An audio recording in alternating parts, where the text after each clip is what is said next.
Normand de Lessard et bienvenue à une autre capsule de hier à aujourd'hui. Je suis à Saint-Zacharie dans la Beauce. Je m'en vais rencontrer Jean-Noël Morin. Qui est-il? Vous savez, dans le temps, là, nos grands-parents, nos arrière-grands-parents n'allaient presque pas à l'épicerie. Ils cultivaient leurs légumes. Ils faisaient leur viande chez eux. Bref, tout se faisait à la maison. Et en plus, M. Morin fait cette affaire-là et il le vend au marché. C'est assez intéressant. Vous allez voir que c'est de la bonne bouffe qu'on va parler. On regarde ce que ça donne. Bon visionnement.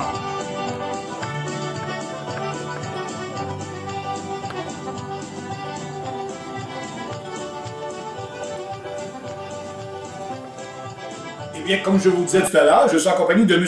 Jean-Noël Morin. M. Morin, bonjour! Bonjour! Un plaisir de vous rencontrer. Ça me fait plaisir que vous preniez de votre temps pour venir voir ce qu'on fait. Et tout à l'heure, en rentrant à la maison, la première chose, là, Sylvana, on a le HD à la maison, mais on n'a pas l'odorama parce que c'est sûr que vous appellerez tout de suite, regarde, réserve-moi tel produit. Monsieur Morin, vous êtes natif de quel endroit? On est né à Saint-Zacharie, dans le Rancette, l'autre en 1000, plus au nord. D'accord. Comme vous disiez tantôt, j'ai grandi au Rancette, puis j'ai grossi au Rancette. C'est intéressant. Mais on a grossi à force de demander ce qu'on fait. Ben oui, mais ça vient d'où cette passion pour la nourriture? Ben, ça nous est venu un peu du fait qu'on a élevé 6 enfants. 6 enfants, puis on voulait pas les nourrir avec des aliments bourrés de pesticides, puis de produits chimiques, là, puis de poison, parce que tous les mots qui finissent par icide, ça veut dire qui tue. Et à force de manger des produits qui tuent, ben, petit à petit, on va se tuer. Fait qu'on a fait nos jardins, nos patates, notre viande, notre bœuf, le poulet, que ça c'est la dinde, nos légumes, sans pesticides. Fait que nos enfants aujourd'hui sont tous en santé.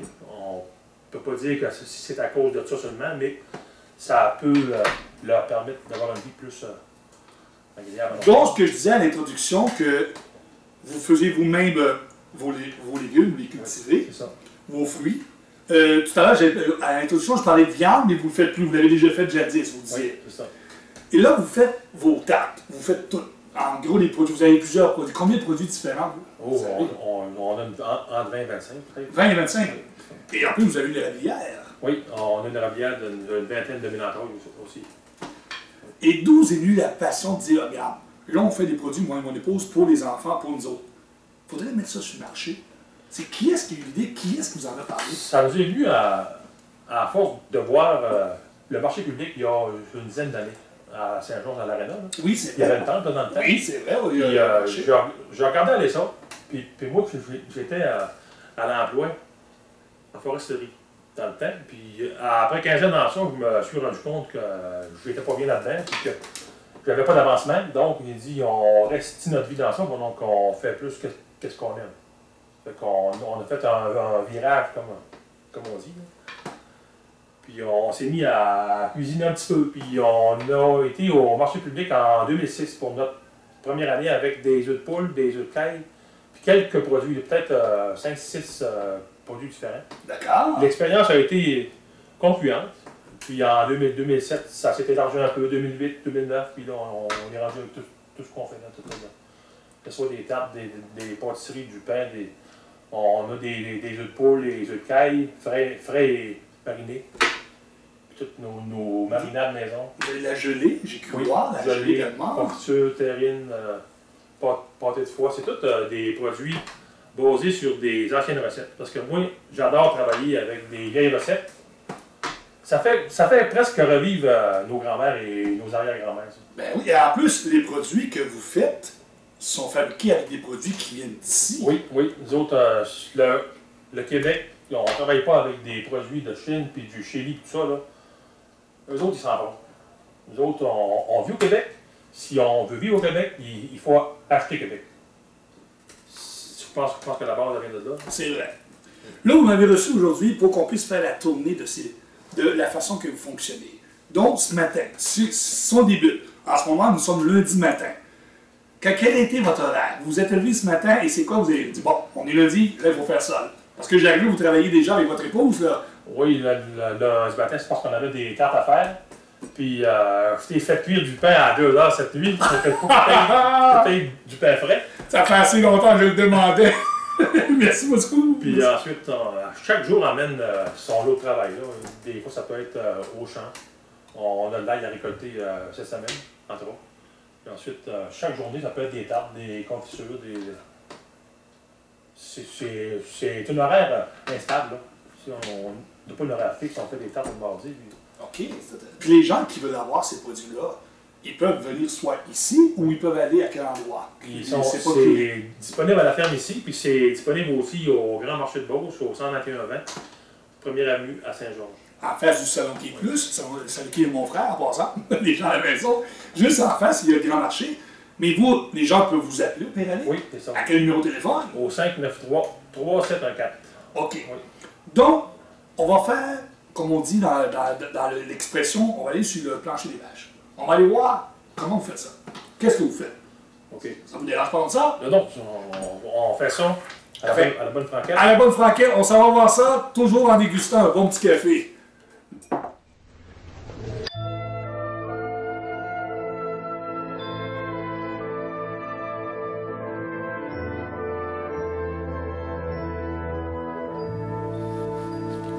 En ce moment, on est sur la terre qu'on a grandi. On a été élevé. Puis les champs sont loués. On s'est gardé un petit terrain pour faire un petit peu de pommes de terre, puis d'ail, puis de haricots. Puis comme vous pouvez le voir, là, la meilleure preuve qu'il n'y a pas de pesticides puis d'herbicides, regardez, entre les rangs, c'est vert. C'est pour ça qu'il... Là, ça manque un petit peu de travail, mais on va y voir.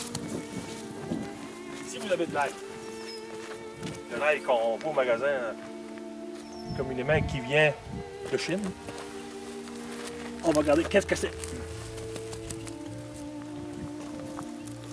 De l'ail naturel, sans pesticides. Si vous mangez ça une fois, ça n'a rien à voir avec l'ail spongieuse au magasin. Hein. C'est goûteux, c'est croquant. Goûte à ça, Normand. Ça doit... Il ne doit pas y avoir beaucoup de personnes qui a ça aujourd'hui et qui cultivent de l'ail. Il y a quelques producteurs qui en font pour mettre en marché au marché public. D'accord. Mais disons que c'est pas une culture courante. Là. Donc, vous avez de l'ail ici et je vois que vous avez d'autres produits également? On a des pommes de terre ici qui seraient dues pour être enchaussées. D'accord. On a une pomme de terre bleue à ferme bleue. Qu'est-ce que vous attendez par une pomme de terre bleue? C'est la première fois que j'entends ça. La patate est bleue, bord en bord. Tu la coupes en deux, puis elle est bleu marin. Là, le goût est différent? Non, le goût diffère un peu des autres, mais ça donne une purée bleue. Si tu te fais des frites, il va être bleu. OK. C'est des anciennes races, ça, qu'on essaye de garder en vie. Est-ce qu'il se conserve plus longtemps qu'une pomme de terre régulière? C'est pas mal pareil. Pas mal pareil, comme les pommes de terre rouges qu'on voyait jadis, je me souviens. On a de la patate blanche, de la patate rouge, de la patate bleue, puis on a une jaune aussi. Puis on a des patates rates, une petite patate là, très peu grosse mais longue. C'est comme une banane. OK, d'accord. Enfin, intéressant ça. Puis on a des haricots là qui s'en viennent. On sème tard, nous autres, ça nous permet d'avoir une récolte décalée des autres. Au moment qu'on se parle, pour les gens à la maison, nous sommes en fin juillet environ, pour vous dire. C'est ça. Les gens à la maison vont dire quelle date que ça t'est tourné, donc c'est fin juillet. Normalement, ça serait censé être plus avancé que ça, mais on cuisinait au lieu de semer. OK, d'accord, excellent. On est ici dans un champ de blé. Un champ de blé voué à la consommation humaine. Ça fait que probablement qu'un jour, vous allez manger de ce blé-là dans votre pain.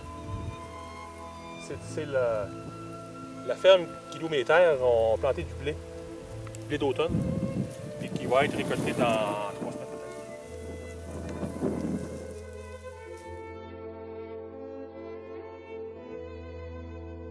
peut-être. Ça servait à quoi cet appareil-là? Ça, c'est une ancienne charrue pour labourer. Là. Labourer à une raie à la fois. OK. Ça doit avoir 100 ans d'or. Donc, en ce moment, nous sommes sur votre terre de jeunesse. Oui, vous avez été élevé ici. On a été élevés ici. On a fait les foins à mitaine. avec des brocs, du foin lousse. Oui. Ensuite, la petite presse à foin a fait son arrivée, des petits bacs carrés. Puis encore une dizaine d'années après, la presse à ballon a arrivé. Vous devez en avoir ramassé la roche. Beaucoup. Beaucoup de roches de cette grosseur-là. À cette terre-là, à ces champs-là, ils sont érochés là, comme jamais. Voilà rendu où que notre production de sirop d'érable se fait au printemps. Notre sirop d'érable se fait ici. Là, les équipements sont un petit peu au encore. Là. Ça se comprend, le 20 juillet. C'est ici que le sirop duquel on sort du beurre d'érable, la tire, les bonbons d'érable, le sucre dur, nos tartes au sirop d'érable. Ça vient du sirop d'érable qui est fait ici.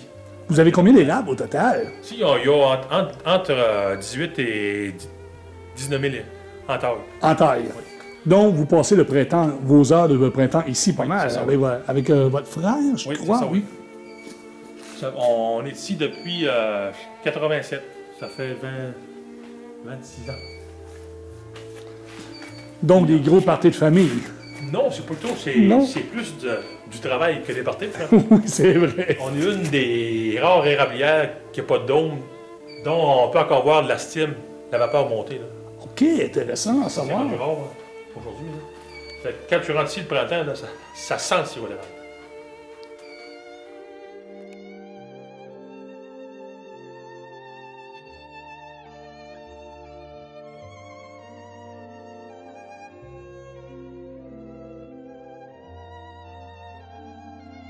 Est-ce que tu sais ce que c'est ça?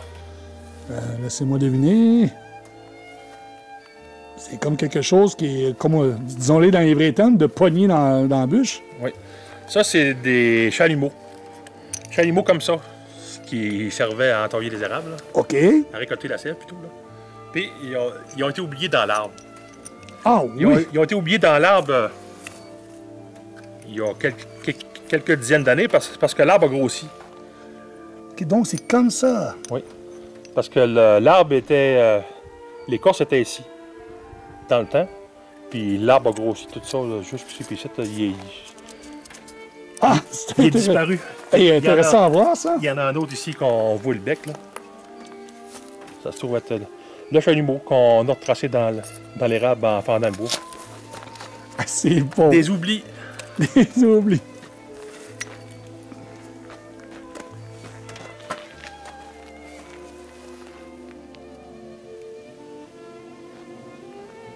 En ce moment, ce qu'on voit, ce sont des anciens bidons à lait, vous me disiez, M. Morin. Des anciens trailers de vannes de transport de lait. Le lait était transporté dans ça, puis on les a récupérés en réservoir à eau d'érable. Et vous en avez deux. Oui, c'est en stainless à l'intérieur comme à l'extérieur. C'est des réservoirs isolés, donc ça n'a pas besoin de bâtisse. Oh, une motoneige. Ça, normalement, ça a une longue histoire. C'est une motoneige de marque Snow Cruiser. Il me semble que c'était dans les années 66-65. Puis ça pèse une tonne. Quand tu restais pris avec ça, là, tu prenais des raquettes puis tu t'emmenais à pied. Oui. Vous aviez ça quand vous étiez jeune? Oui. Voyager à l'érablière de mon père. Donc, c'est à quel âge environ, ça? Ça doit avoir un beau dessus, c'est dans les années 65-66, là. Dans ce point-là, on peut dire que ça a 45 ans. Hein. Ah ouais, on voit ça, Snow Cruiser. Snow Cruiser, il y avait un neutre, puis une vitesse là-dessus. Ça rappelle de bons souvenirs. Oui.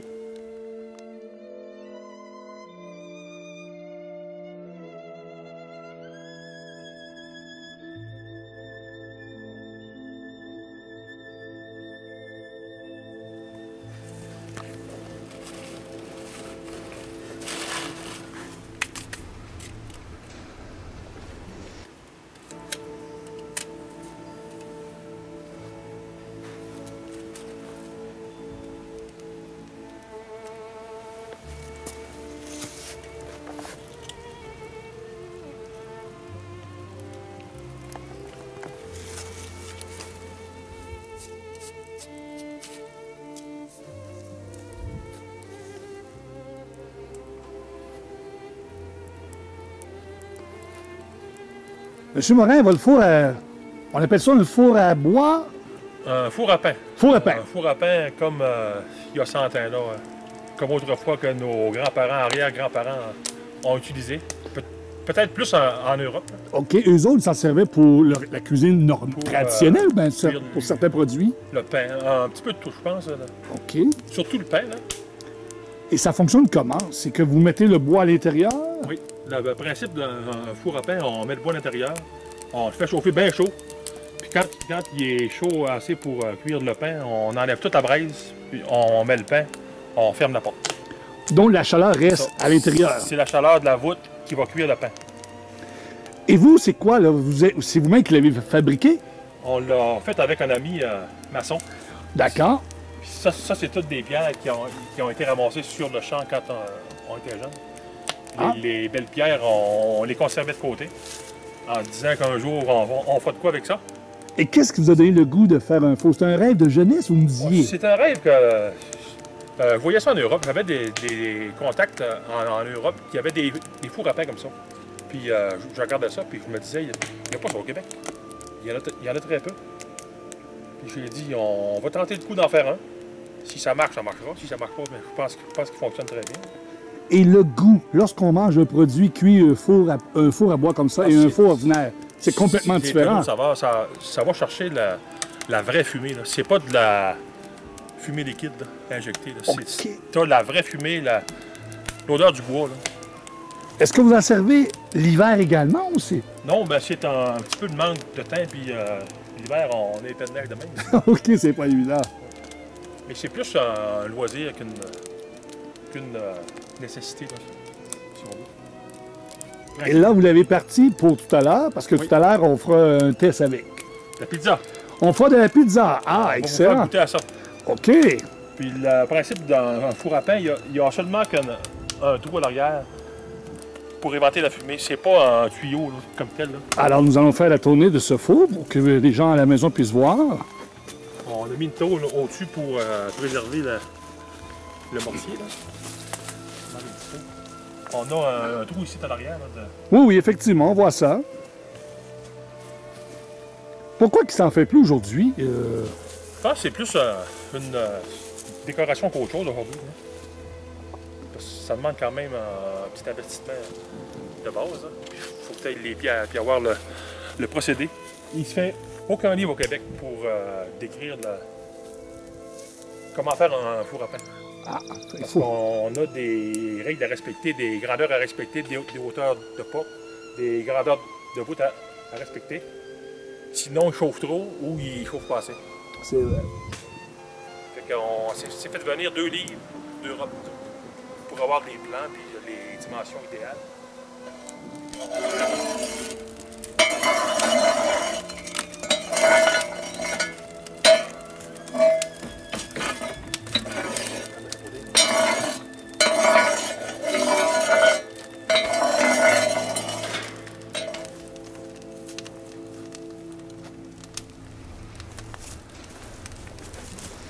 Pour les gens à la maison, qu'est-ce que M. Morin fait en ce moment? Est-ce que vous m'avez invité à dîner? Et là, Oui. vous m'avez préparé de la pizza. Bon, que nos Avec enfants les ont- enfants ont préparé. Ah, c'est bien ça. préparé. Ça, est-ce que vous vendez la pizza? Ben, c'est plus pour votre Non, besoin. non, c'est plus pour nous aussi, Pour vous à la maison, OK. pour se gâter un petit peu. Et ce que vous ignorez, c'est qu'il y a 3 autobus qui s'en viennent pour manger la pizza, là. Ah ouais? Oui. Les pointes, ils vont être très petites.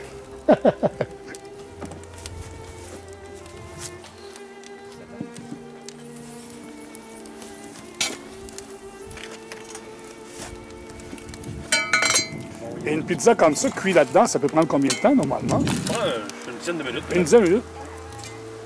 Dépendamment comment est-ce que c'est. Quelle chaleur qu'il peut faire dans ce four au moment où on se parle?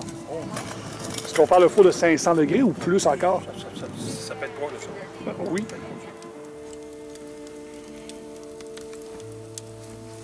C'est déjà en train de dorer, puis vous venez juste de la placer, ça fait quelques secondes. Ah, c'est chaud là-dedans. C'est comme si du gaz. Et je crois que même vos cheveux ont comme pensé, bougez pas. Oui. Le four est trop chaud. Et il y en a déjà une qui est prête.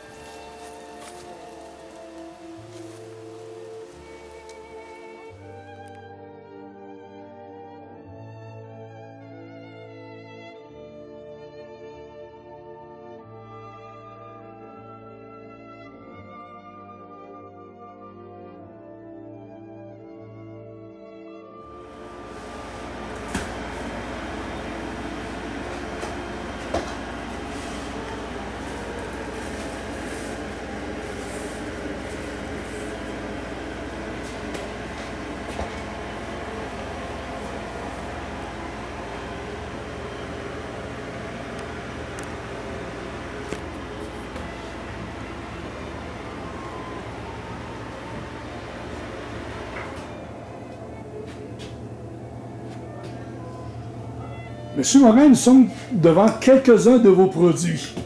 Est-ce que vous pouvez nous parler un peu de vos produits? Bon, nous avons ici tout d'abord, ça c'est un pain fait à l'ancienne. Un pain de ménage, sans gras, sans sucre. Du pain, là, c'est très simple à faire. Ça prend de l'eau, de la farine, de la levure et du sel. Ça ne prend pas 56 produits. Ça donne un pain comme nos mères ont fait et nos grands-mères. Est-ce que vous le faites cuire au four à bois à l'extérieur de temps en temps, des fois? Ouais, à l'occasion. À l'occasion, oui. Et présentement, on prend le four neuf. D'accord. On a des œufs frais de poule à la ferme.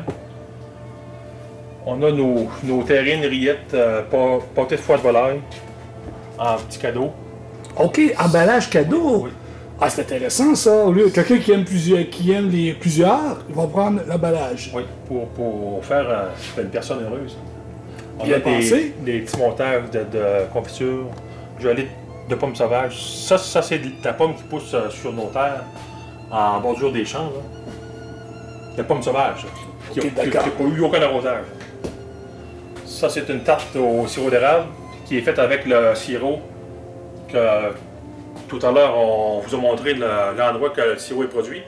Avec ça, on sort des tartes, du sirop, des bonbons d'érable, du beurre d'érable, tout ce qui se fait avec le sirop d'érable, que ce soit de la tire, sucre granulé, etc. OK. Un petit peu tout ça. Puis on a ici, nous autres on avait 5 talles de rhubarbe, puis qu'on ne savait pas quoi faire avec. On a dit on va transformer ça en confiture à la rhubarbe. OK. Confiture à la rhubarbe. On a une confiture de bleuets, faite avec des bleuets locaux. On a une gelée de pommes sauvages, faite ici avec nos pommes. On a une confiture de fraises, faite encore avec de la fraise locale. Une confiture de fraises et rhubarbe. OK. On a notre tarte aux pommes, je pense Avec même le dessin d'une pomme. elle s'indique elle-même. Parce qu'elle sent bonne. Elle sent très bonne. Ça, c'est des produits anciens. Ça, c'est des recettes qui datent de 50 ans et plus. C'est des recettes authentiques qu'on a fait revivre. Des anciennes recettes de relish, ketchup aux fruits, faites au couteau, concombre sur glace. Ça ici, c'est un de nos premiers produits. Nos œufs de caille marinés. Ça fait 7 ans qu'on en fait. On a 100 cailles en ponte. On fait mettre un petit peu de poulet en pot. Ça, c'est des poulets élevés ici. Comme on a vu tout à l'heure, on a 2000 plants d'ail. On transforme les fleurs d'ail en beurre à la fleur d'ail. On fait du beurre avec ça. Ça, c'est du sirop d'érable. Ça, c'est des biscuits au sirop de bouleau. Au sirop de bouleau. Au sirop de bouleau, monsieur. C'est vrai, j'avais vu un reportage à la semaine ouverte comme de quoi qu'il y a des gens qui entaillaient des bouleaux. Oui. Et ça goûte quoi, le boulot? Ça goûte un petit peu la mélasse, le bonbon brûlé, la tire éponge. Mais c'est un goût, c'est complètement différent du sirop d'érable. C'est une saveur nouvelle, puis ça demande à être transformé, puis à être... Ça s'en vient de plus en plus populaire, on entend parler beaucoup de plus. Oui, oui. Et vous avez une tarte aux fraises. Oui, une tarte aux fraises, encore avec de la fraise locale. Ça, c'est des tartes faites à l'ancienne. C'est pas de la purée, c'est des fraises en morceaux. Comme la pomme aussi. Et vous me contiez également que les gens qui sont intéressés à avoir vos produits, vous faites des ensembles pour le temps des fêtes. Donc, des bûches de Noël. Oui, on fait aussi des bûches de Noël en période des fêtes. Une bûche chocolat, on a une bûche à l'érable, puis on a une bûche choco-fraise. C'est des bûches faites avec de la crème fouettée 35% avec du sucre d'érable. OK, intéressant. C'est complètement différent de ce qu'on voit régulièrement. Là. Donc, la personne qui est chez elle, qui dit, regarde, je prends le temps de faire la bonne nourriture. C'est plus comme, malheureusement, on voit dans les grands centres, les grandes épiceries où il y a un comptoir complet, un mur complet de produits congelés. Qu'est-ce que vous en pensez de ça? Ben, je me demande à quelque part qu'est-ce qui s'est passé pour qu'on donne le mandat à une industrie qu'on ne connaît même pas, qu'on leur donne le mandat de nous nourrir. On ne sait même pas c'est qui, on ne sait pas c'est fait avec quoi. Puis on s'alimente de ça. On est content, ça coûte pas cher. Nous autres, on aime rester dans nos propres traditions, puis vivre comme... Il n'y a pas mieux que ça là, pour se nourrir. Qu'est-ce qui se fait à la maison? Là. C'est vrai. quelqu'un qui est intéressé à vos produits. Ils sont disponibles à la ferme. C'est toujours mieux d'appeler avant. Là. Puis ensuite, ils sont disponibles à Saint-Georges au marché public sur la première avenue. On est ouvert à la nuit. Parfait. Alors, ce qu'on va faire, on va aller rencontrer votre épouse, vous nous présentez votre femme, parce que je crois qu'elle vous donne un excellent coup de main à l'intérieur. C'est elle qui a la main sur le rouleau à pâte. D'accord, on va la rencontrer.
Ok, Monsieur Morin, vous êtes avec votre épouse. Présentez-nous Oui, là. bon. Denise Derrière, mon épouse qui a la main au rouleau. La main agile avec un rouleau à pâte en marbre qui nous fait toutes ces belles tartes-là. Puis qui travaille beaucoup la ferme. Faites-vous, Mme Rivière, votre travail consiste à quoi au juste? Je l'accompagne selon ce qu'il a besoin. D'accord. Pour rouler les tartes, il y a mieux quand c'est moi. Ça fait que OK. je l'aide à ça. Puis quand il fait les confitures, ça va bien à deux. Ça fait que nettoyer les pots, les boucher. Puis, OK, mais vos enfants, ils doivent être heureux de manger votre nourriture?